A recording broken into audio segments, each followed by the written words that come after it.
Assalamualaikum warahmatullahi wabarakatuh. Selamat pagi, selamat siang, selamat sore, atau selamat malam kepada semuanya, khususnya mahasiswa arsitektur. Jadi perkenalkan, saya Izazia Binta, saya salah satu dosen arsitek yang akan mencoba memaparkan mengenai salah satu mata kuliah pengantar arsitektur, yaitu dengan fokus materinya terkait dengan pengertian arsitektur menurut Vitruvius beserta contoh-contoh arsitekturnya. Jadi kita akan mencoba bahas, nanti kemudian bisa kita lanjutkan dengan diskusi lebih lanjut untuk di forum diskusi ya. Baik, kita akan mulai. Mata kuliah pengantar arsitektur, kemudian judulnya yaitu terkait dengan pengertian arsitektur menurut Vitruvius. Ini merupakan materi awal ya, materi minggu 1 dan 2. Kemudian kita mulai dari pengertian arsitektur secara umum. Jadi terkait dengan apa sih arsitektur? Sebenarnya arsitektur berasal dari bukan bahasa Indonesia awalnya, namun berasal dari bahasa Yunani, yaitu arki dan tektun. Jadi arki ini yang berarti asli, utama, yang awal. Kemudian kalau tektun itu artinya kokoh, stabil, seperti itu ya.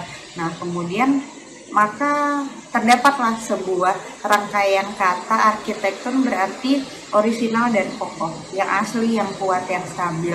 Nah, kemudian berlanjut perkembangan bagaimana pengertian sebuah arsitektur yang kemudian akhirnya menurut Kamus Besar Bahasa Indonesia bahwa arsitektur adalah seni dan ilmu merancang serta membuat konstruksi bangunan, jembatan, dan sebagainya, atau dapat juga dikatakan sebagai ilmu bangunan.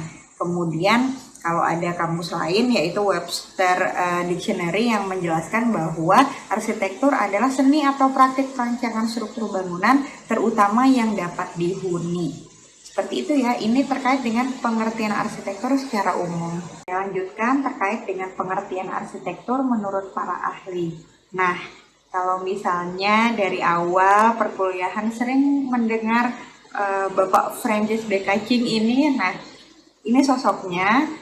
Beliau ini kemudian mengatakan bahwa arsitektur itu membentuk suatu tautan yang mempersatukan ruang, bentuk, teknik, dan fungsi. Kemudian kalau menurut Amos Rapoport, juga ini arsitektur adalah ruang tempat hidup manusia yang lebih dari sekedar fisik, tapi juga menyangkut peranata-peranata budaya dasar.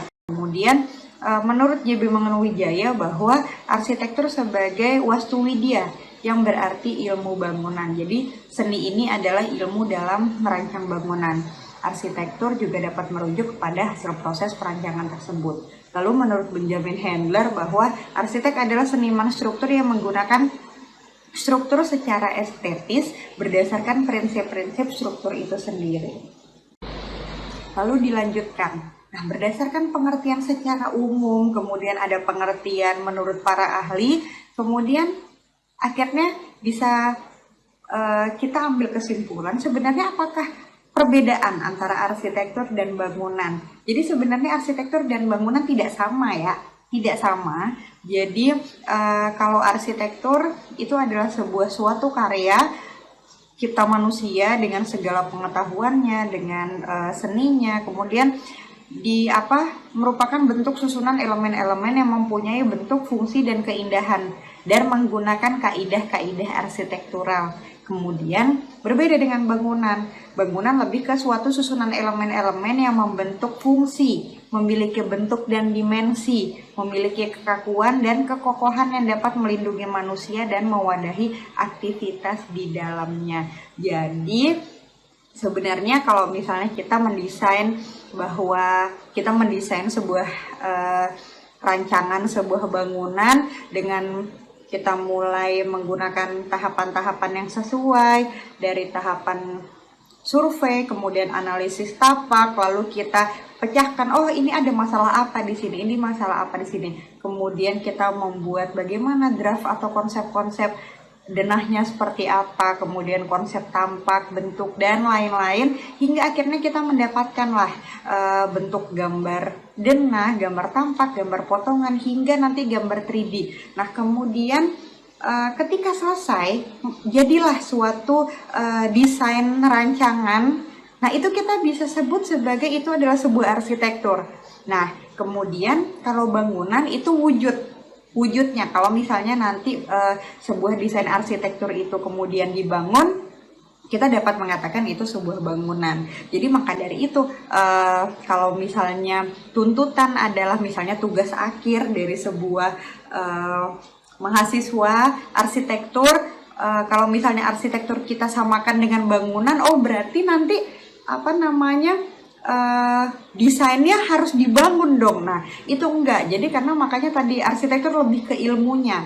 Bagaimana ilmu seni, ilmu bangunannya. Nah, kemudian itulah yang akhirnya dinamakan arsitektur. Makanya kalau tugas-tugas mahasiswa arsitektur ya hasilnya apa gambarnya? Dokumen gambar, kemudian ada maket, kemudian ada poster presentasi. Nah, hal-hal yang seperti itu. Nah, itu bisa kita sebut sebagai sebuah arsitektur. Itu adalah hasil rancangan yang dilalui melalui proses-proses sesuai dengan kaidah-kaidah arsitektur.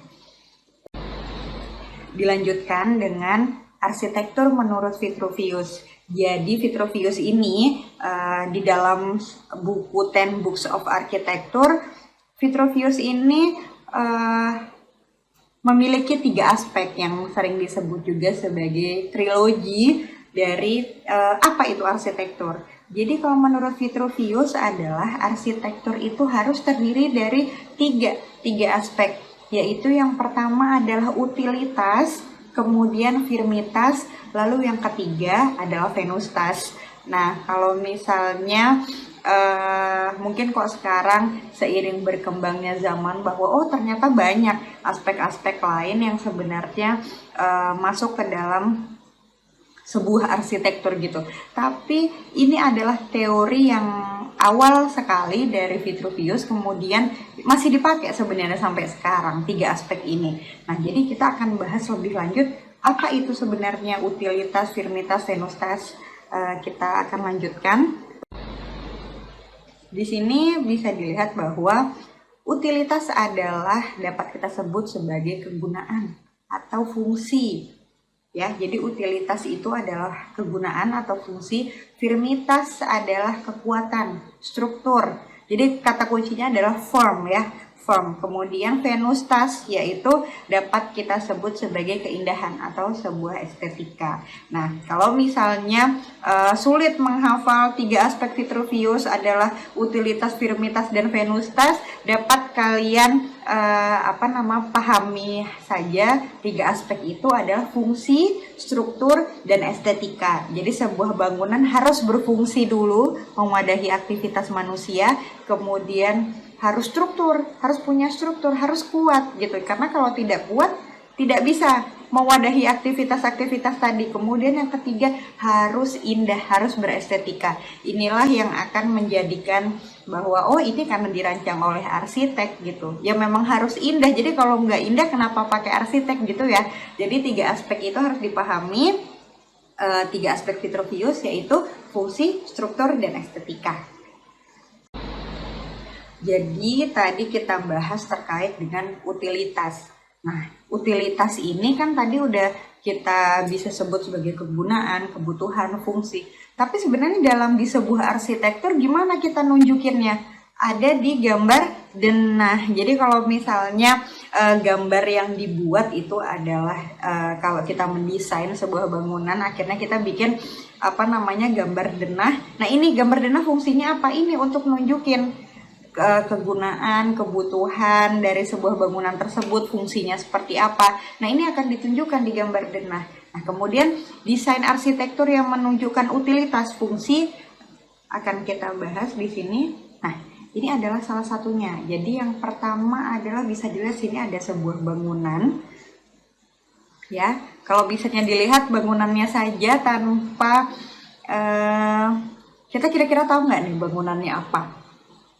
Mungkin hotel, cuma kan di sini udah ada ya tulisannya ya, hospital entrance. Hospital berarti rumah sakit. Nah, tapi sebenarnya kalau misalnya itu nggak ada tulisan hospital entrance, kita tahu nggak ya itu bangunannya rumah sakit?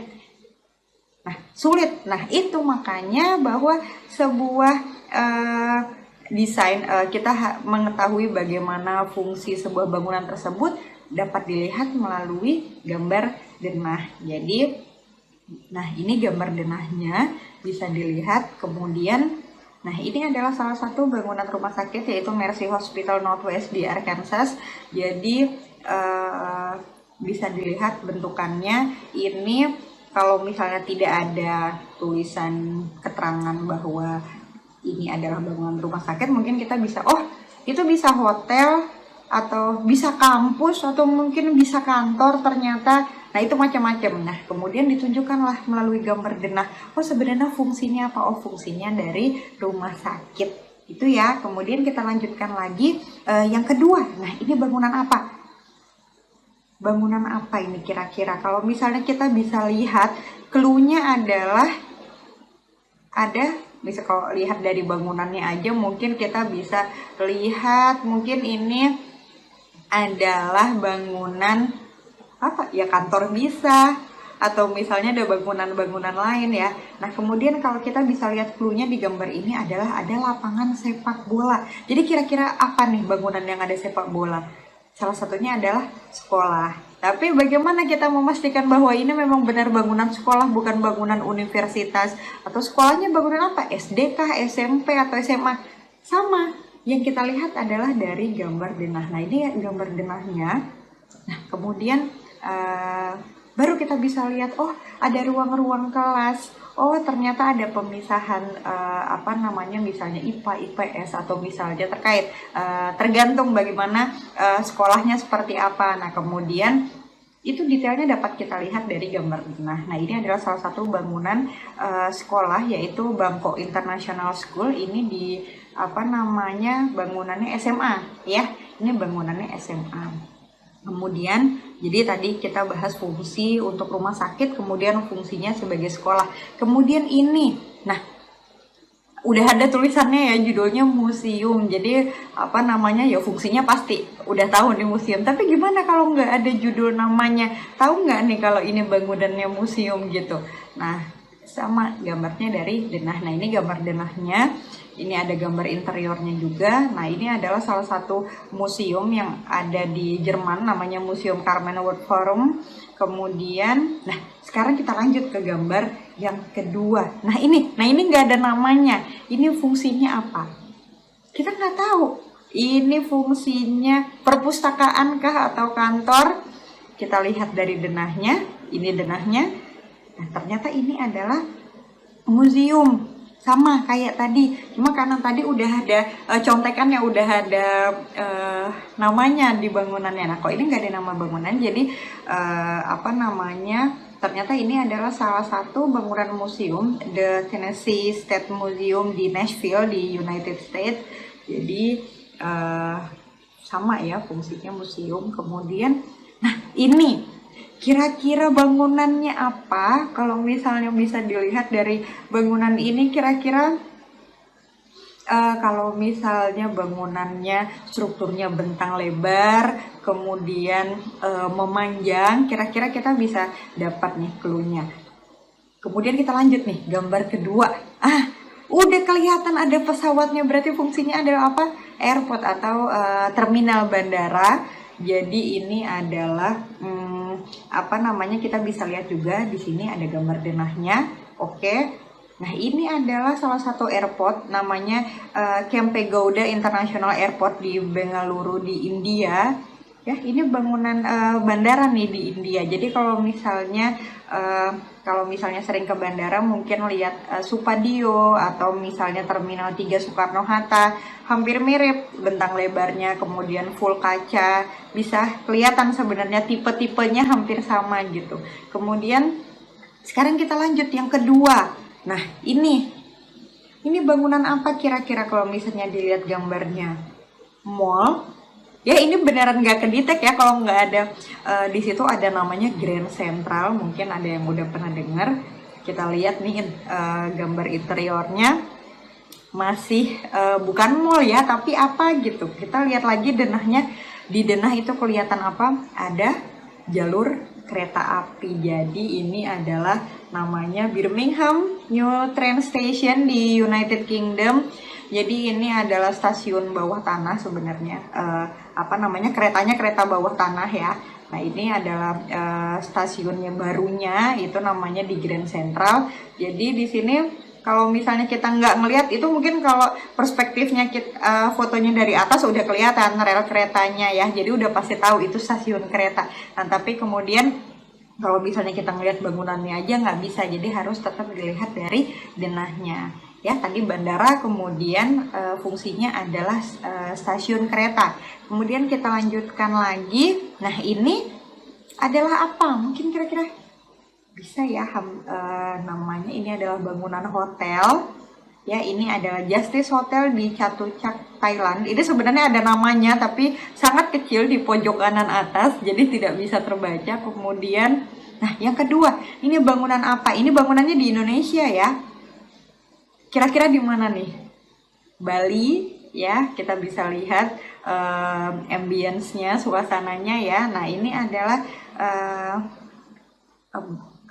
bisa dikategorikan sebagai rumah, tapi kemudian kita cek lagi denahnya, oh ada kolam renang, masuk rumah mewah nih kayak gini. Oh ternyata ini fungsinya apa?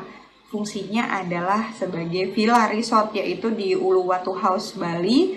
Kemudian nah ini kira-kira ini bangunannya apa? Tempat ibadah kah? Tempat ibadahnya ini kira-kira apa nih? Masjid atau gereja nih? Nah, kalau kita lihat satu lagi di sini, kemudian kita lihat satu lagi di sini, belum paham. Oke, kita lihat, cek dari gambar denahnya. Sebenarnya ini kekecilan ya, mungkin nggak kelihatan. Jadi kalau kita lihat denahnya lebih besar, oh ternyata kita tahu ini adalah sebuah masjid ya, namanya Kabsat Mosque di Riyadh, Saudi Arabia.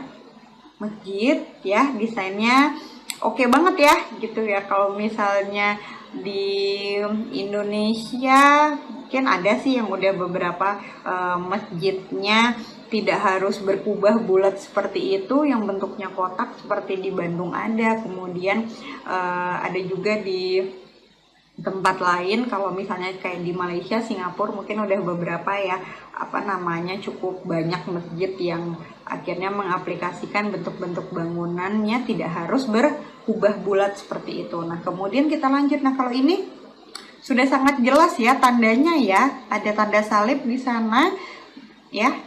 Kemudian kita lihat interiornya, kita lihat ini adalah sebenarnya ini denah dalam bentuk 3D ya. Ini adalah The Joyful Church di Pohangsi di Korea Selatan. Fungsinya adalah sebagai gereja. Cantik ya gerejanya ya. Kemudian kita lanjut. Nah, tadi kita udah bahas terkait dengan. Nah, kita lanjut lagi. Ini adalah terkait dengan firmitas. Tadi utilitas ya. Utilitas fungsinya adalah utilitas itu fungsi. Nah, kemudian sekarang kita masuk ke dalam firmitas. Jadi firmitas adalah terkait dengan kekuatan struktur yang kemudian ini gambarnya ditunjukkan melalui gambar potongan. Jadi kalau misalnya kita dari luar ngelihat, oh ini bangunannya pakai kaca-kaca, tapi kita tahu nggak sih struktur dalamnya pakai struktur apa? Struktur beton kah? Atau misalnya strukturnya space frame? Atau misalnya strukturnya macam-macam, kita nggak tahu sampai kita melihat sebuah gambar potongan. Jadi kalau misalnya, jadi desain-desain arsitektur yang menunjukkan firmitas atau kekuatan struktur adalah sebuah Marmara Forum Cloud Playground di Istanbul, Turki. Jadi sebenarnya dia tempat bermain ya. Kalau di sini sebenarnya dia nggak ada struktur di bagian dalamnya. Jadi bentukan bangunannya itu cangkangnya itu yang jadi struktur. Jadi fungsinya sebagai fasad tapi juga sebagai struktur. Nah kemudian, ini ada di detail, ada di gambarnya. Jadi menggunakan lempengan-lempengan besi yang kemudian dibentuk sedemikian rupa akhirnya menjadi bentuk yang menarik. Kemudian kita lanjut lagi ke sini nah ini sama nih bangunannya ya, kayak tadi kira-kira apa? Ini bangunannya airport, terminal bandara. Jadi kalau misalnya strukturnya mungkin dari luar tidak terlalu terlihat, hanya yang bagian mungkin hanya kolom depan dan bagian atap. Tapi kalau misalnya kita lihat lagi di bagian interiornya, di bagian interior strukturnya space frame ya. Nah, tapi bagaimana pemasangan strukturnya agar dia kuat? Nah, kita bisa lihat dari gambar potongannya. Nah, ini kita bisa lihat gambar potongannya bagaimana atap itu disanggah oleh kolom-kolom. Bentuk kolomnya pun menarik ya. Nah, ini kita bisa lihat di gambar potongan. Kita lanjut lagi, ini sama airport. Ini adalah namanya Chhatrapati Shivaji International Airport di India. Nah, kita ini kalau misalnya gimana itu bikin strukturnya seperti itu kan kolom-kolom. Nah, ini kalau misalnya ada foto waktu proses pembangunannya, proses konstruksinya seperti apa. Lalu kita tunjukkan lagi ada di gambar potongan. Di gambar potongan juga kita bisa melihat sebuah strukturnya dari mana sih? Dari basement kah sampai ke lantai berapa strukturnya. Kemudian kita bisa lihat bentangnya itu berapa meter gitu jauhnya. 20 meter kah, 50 meter, 100 meter. Nah, itu akan jelas sekali detailnya bisa dilihat di gambar potongan. Kemudian ini yang kedua. Ini bisa dilihat ya, kalau ini ada apa namanya? Ada terlihat kubahnya sedikit. Nah, ini fungsinya adalah Masjid Al-Islah, masjid di Singapura. Nah, di sini kalau misalnya kita lihat dari luar kolom-kolomnya ya seperti ini. Nah, kemudian kalau misalnya tapi di bagian depan strukturnya seperti ini. Oh, ternyata di bagian dalam strukturnya beda lagi kalau dilihat kan. Nah, kemudian akhirnya ditunjukkanlah di gambar potongan. Oh, ternyata bagian sini menggunakan struktur beton. Kemudian yang bagian lain strukturnya akan difokuskan di bagian langit-langit, di bagian atapnya seperti itu. Kemudian kita lanjutkan lagi ke, nah ini strukturnya bambu. Kalau tadi lebih ke beton, kaca. Nah, ini bisa dilihat adalah kira-kira apa nih, kok bangunannya nggak terlalu besar gitu, tapi struktur bambunya cukup menarik ya kalau bisa dilihat di dua gambar berikutnya. Lalu kalau kita lihat dari gambar potongan, nah begitu strukturnya. Dan ternyata ini adalah bedroom pavilion Flor de Bambu di Meksiko. Jadi ini adalah Green School Bali. Ini adalah sebuah sekolah yang sangat menarik. Jadi dia dalam sebuah kawasan, struktur bambunya sekolahnya nggak cuma ini, jadi banyak banget bangunan lainnya. Kemudian susun merangkai tiap-tiap bambu yang besar di bagian mana, bambu ukuran sedang sampai kecil gimana, dan bagaimana mereka menyusunnya itu sangat menarik sekali. Nah, ini ada juga gambar potongannya. Kemudian kita bisa melihat bahwa oh, berapa nih tinggi bambunya ya. Kalau dari gambar potongan kan kelihatan akhirnya dimensinya, bambunya tingginya berapa meter dan lain-lain. Ini menarik sekali. Mungkin suatu saat teman-teman bisa berkunjung juga ke Green School Bali ini. Kemudian nah, ini pasti sering lihat di film-film bangunannya. Jadi di mana bangunannya? Ini bangunannya nih, kalau lihat interiornya ya luar biasa.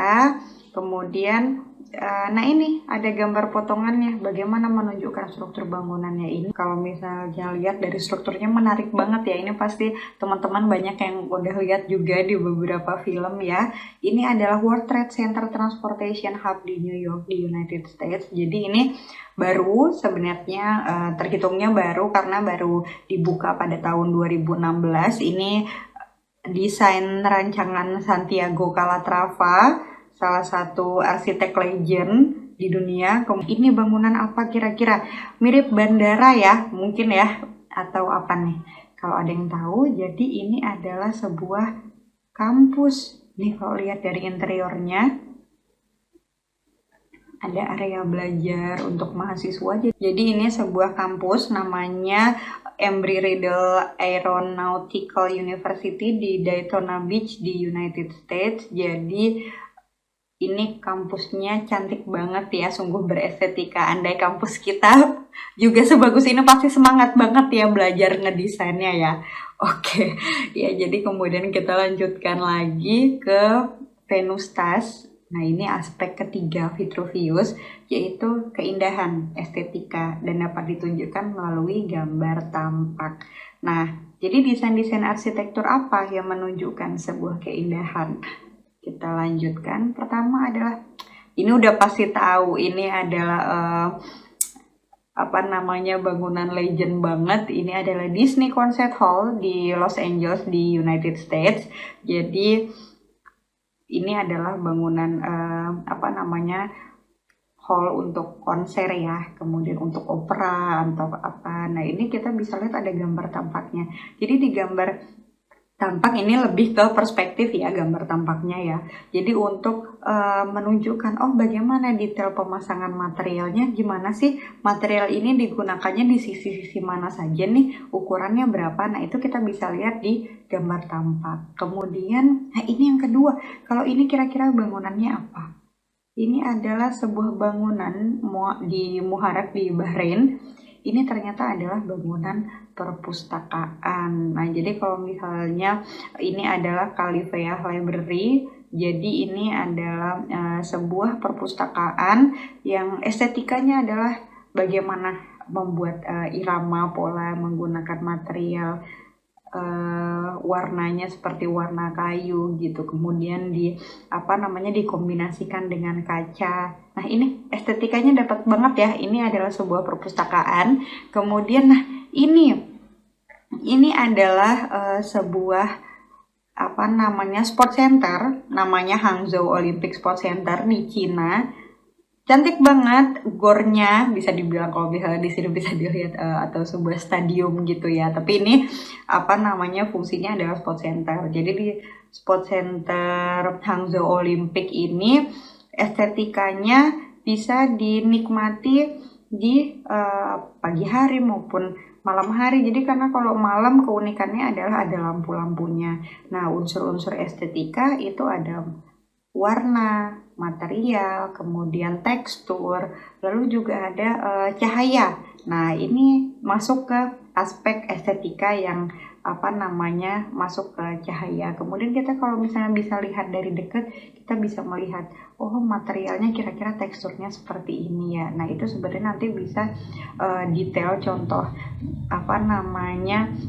detail estetika dan fasadnya itu bisa dicek di gambar tampak. Nah, kemudian dilanjutkan lagi, ini adalah sebuah bangunan shopping center namanya Festival City Shopping Center di Shanghai di Cina, bahwa bangunan ini sebenarnya hasil dari redesign ya. Jadi dulu sebenarnya Festival City Shopping Center ini bangunannya nggak kayak gini, kemudian mereka melakukan redesign dan akhirnya terbentuklah bangunan mall seperti ini. Nah ini kalau misalnya kita lihat dari gambar fasad juga terlihat ya dari gambar tampak, ternyata bangunannya kalau dari sisi sebelah sini bentuknya seperti ini ya, dari sisi sini bentuknya seperti ini. Dan kemudian bagaimana kita melihat bagaimana ya proporsi pemasangan materialnya, besarnya, kemudian ada yang kaca, ada material yang lain. Nah itu bisa terlihat di polanya itu di gambar tampak. Lalu ini cantik banget, ini adalah sebuah bangunan masjid namanya Mosque of Light. Ini baru hasil rancangan desain. Lanjutkan ke bangunan selanjutnya. Nah ini ada kubahnya. Ini adalah bangunan masjid Dachang Muslim Cultural Center di Cina. Kalau misalnya kita lihat di bagian sini, bagian langkung-langkungnya itu ya, itu ternyata detail banget. Bagaimana polanya, cuttingnya seperti apa. Nah ini luar biasa sekali. Kemudian di situ juga ada detail fasad. Bagaimana pemasangan pola di kubah, ada berapa macam sih bentukan pola yang harus disusun yang untuk yang sebesar ini, lebih kecil lagi, lebih kecil lagi, lebih kecil lagi. Nah itu dijelaskan, ada gambar detailnya. Nah kemudian ini adalah gambar tampaknya. Jadi itu akan didesain di dalam kubahnya itu bakal ada dibikin seperti pohon-pohon, dibikin green areanya. Kemudian jadi berdasarkan 3 aspek arsitektur dari Vitruvius itu, bahwa ada utilitas, firmitas, dan venustas, atau dapat juga kita sebut sebagai fungsi, kekuatan, dan keindahan atau estetika. Nah, jadi di sini bagaimana sih sebenarnya penerapan 3 aspek arsitektur Vitruvius tadi? Haruskah sama? Enggak. Jadi enggak harus sama kadarnya, proporsinya. Jadi misalnya gini, kita juga nggak bisa tahu sebuah desain arsitektur, akhirnya kita ngecek, oh ini utilitasnya bagus banget, atau misalnya oh penilaiannya ini 98, firmitasnya hanya 50, atau venustasnya berapa. Kita nggak bisa menyimpulkan seperti itu. Itu harus ada ada penilaian khusus lagi, dan aspek-aspeknya itu dalam banget pembahasannya. Jadi sebenarnya dari contoh-contoh tadi hanya misalnya kita menunjukkan bangunan fungsi bisa kita lihat dari bentukan gambar denah, kemudian untuk menunjukkan kekuatan kita bisa melihat dari gambar potongan, kemudian untuk estetika, keindahan kita bisa lihat dari dari gambar tampak. Nah, kalau misalnya apakah kadar proporsinya antara aspek harus sama pada sebuah arsitektur? Enggak. Jadi fokusnya adalah sebuah bangunan arsitektur itu menyelesaikan sebuah permasalahan. Misalnya, permasalahan aktivitas manusianya kah yang harus diwadahi di bangunan tersebut misalnya. Atau pasti ada banyak permasalahan-permasalahan lain yang harus diselesaikan dalam sebuah rancangan arsitektur. Nah, jadi dan penilaian tiap orang terhadap sebuah karya arsitektur pun pasti beda-beda gitu, dan tidak bisa juga kita samakan proporsinya. Mungkin menurut Ibu tadi yang desain-desain arsitektur yang estetikanya oke nih ini, tapi belum tentu di mungkin bagi kalian atau menurut para arsitek lain gitu beda. Yang mereka lihat dari sebuah estetika mungkin bisa dari bangunan-bangunan arsitektur lainnya. Nah, tadi hanya contoh, jadi untuk kita bisa melihat, memahami bagaimana sebuah arsitektur itu harus memenuhi 3 aspek tersebut.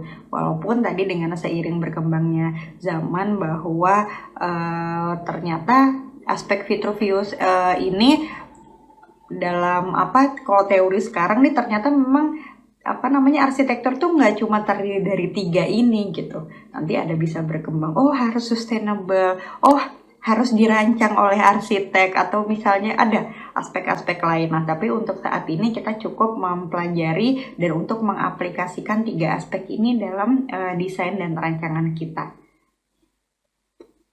Nah, jadi ini untuk terkait daftar pustakanya. Jadi kalau misalnya nanti teman-teman pada mau ngeliat, mau nyari di mana sih referensi bangunan-bangunannya, referensi desainnya di mana, bisa, kalau Ibu lebih suka lebih banyak lihatnya di Archdaily ya.